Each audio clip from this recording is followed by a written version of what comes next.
I lose, I'ma choose just how the curtains close. I'll be with you soon. Ooh, how the moon glows. I'll be with you soon. I'll be with you soon.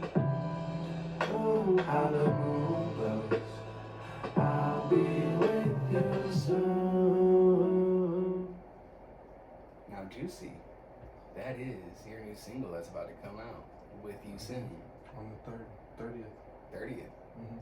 What was your inspiration behind that song?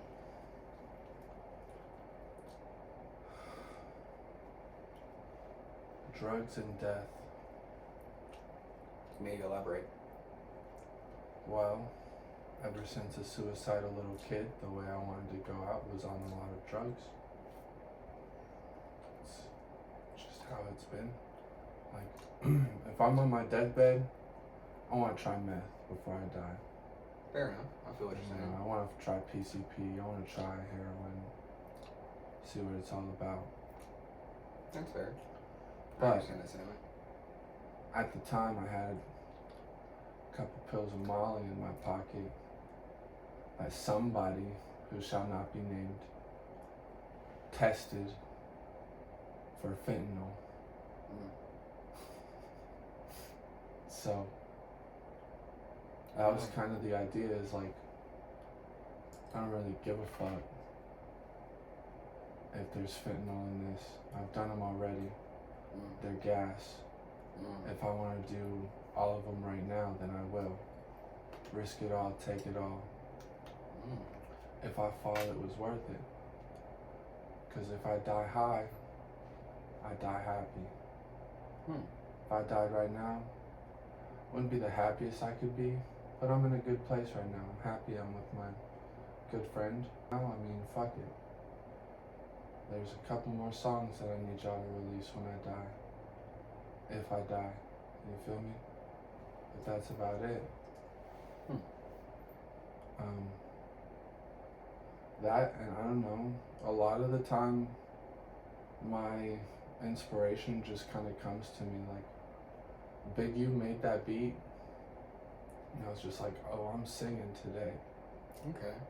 That is a bit of a diversion from what you usually do. That's what you would classify as a little bit of R&B, I feel like. Yeah. And you don't cuss on that song. That is a bit of a, where do you feel like that kind of came from? I don't know. I mean, like, a lot of my rap music is not innocent, and in a way, I thought this song is more innocent. Like, I'm not just blatantly talking about who am I? I'm that guy, JOOCi. I want to die. You feel me? Yeah. It's snuck in there in a more beautiful way. I see. So. And your voice it is beautiful. I feel like you should bring it out a lot more. That was again nice diversion from what you usually hear from what you put out. Yeah. I want to try to do more of it. I don't really like make those kinds of beats. So it's something like I would need, unfortunately, Scotty or Big U to help me bring that side out of me. You just need a little bit of guidance, I would say. Yeah. Just a little bit of guidance, just to help find that sound, curate it, and bring it out maybe. Yeah, because like it's in you, clearly. It's in me, but like, and like I don't really make beats anymore that much. Like the last beat I made is that one that I sent you, I Did Something. And that's why it's called I Did Something, because I finally did something. Okay. So like, there's a disconnect there where I need other people to start the direction at this point. If you feel what I'm saying. Like, at this point I feel a lot less like a producer and more like just a rapper. So you feel like you might need to have the sounds more brought out for you, if that makes sense. Or brought exactly. to you. More brought to you. Yeah, brought to me, because like So that way you can expand on what you're thinking about and with your writing. exactly, You want to write more. because with you soon, like it wasn't just like, oh, I have this. It wasn't one of those things where Big U goes through his beats and he's like, oh, I have this one. Yeah. He was like, I'm gonna make something weird for you, and you're gonna do what you want with it. Okay. And I did exactly what I made that. And that's why I like having producers rather than doing it completely all by myself, which is weird because I have people like Zoe tell me that she prefers my solo shit that I do myself. What is stopping you from doing more of your solo shit and doing more of your beats? Is it just because you want to write more and it's because you're feeling a little bit lost in your creativity, or is it do you feel like you're over making beats, or is there still is there still beats inside of you to make? Yeah, there's still shit inside of me to make. It's a motivation thing. Okay. I need more motivation to do that shit. Okay. 2, I don't know what it is about. Danny Brown actually said it. It's so much easier to just be a rapper.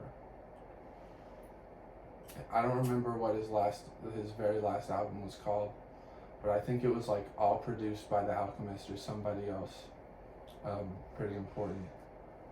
And he was like, it was so much easier to just be a rapper and not have to think about, oh, this kick and this snare and how this synth sounds and blah blah blah.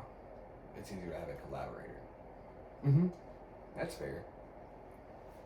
I And understand. you know damn well it's pretty easy to just write and then go ask for somebody's beat. You feel me? Yeah. Yeah. That's funny. Yeah. Whenever, like, I'm glad you bring that up, because whenever we did make Perspectives, we weren't necessarily in the studio whenever we made that together, but I understand what you're saying with there being a sense of help with production, because I was able to show you a skeleton for the song, right? And I was like, you know what? Maybe you take over this beat.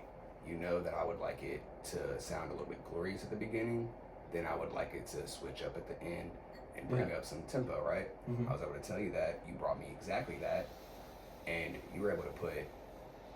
I feel like whenever I gave you the skeleton of the song, whenever I told you about the song, whenever I was explaining to you, like, the meaning of the song, you were able to.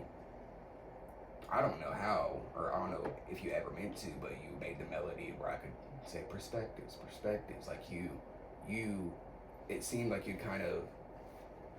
felt what I was putting down. You were picking up what I was putting down whenever I was explaining to you the thing. So I understand where you feel collaboration is easier, because you were able to take a little bit of an idea and you were able to formulate it into formulate your own thing, to where we were able to bounce off each other very well. And then whenever you mastered the song, you did very well as well with the mastering and the effects and all that. Very great ear. That's another thing. Like, I do a lot better working. Like, if it's just for myself, I don't want to do it. With you, how fast did I finish that song? You did finish it that week. I said I needed it that week. You said you needed it that week. I gave you the best mix I possibly could. And it was a very good one. And it's one of the most played songs on that album, isn't it? It is. One of the most played songs. And it's, I think listening to it is my favorite song on the album. And it's very much because of your production, the way you did. I very much love the sound that you produce and what you make. And again, that's why it's an honor for me to be able to direct this video. So I'm glad that we got to do a nice little behind the scenes type shit interview real quick while we're doing a little bit of B-roll. Yeah, I didn't expect that, but she just kind of popped it on me, and now I had to think. That's the best way. No, we just out here. I don't even look like normal JOOCi right now. I got bunny ears. That's all cool. It's you JOOCi. This is my friend JOOCi. This is my rapper friend JOOCi. It's my rapper friend Canvas. This is a little mini SlurCast. He is letting me direct his music video with you soon, which is coming out. May 30th. Be there to see At that. the peak of the blue moon. Be there to see it. Thank you. And thank you. Yeah, get it in front of the camera. My dog.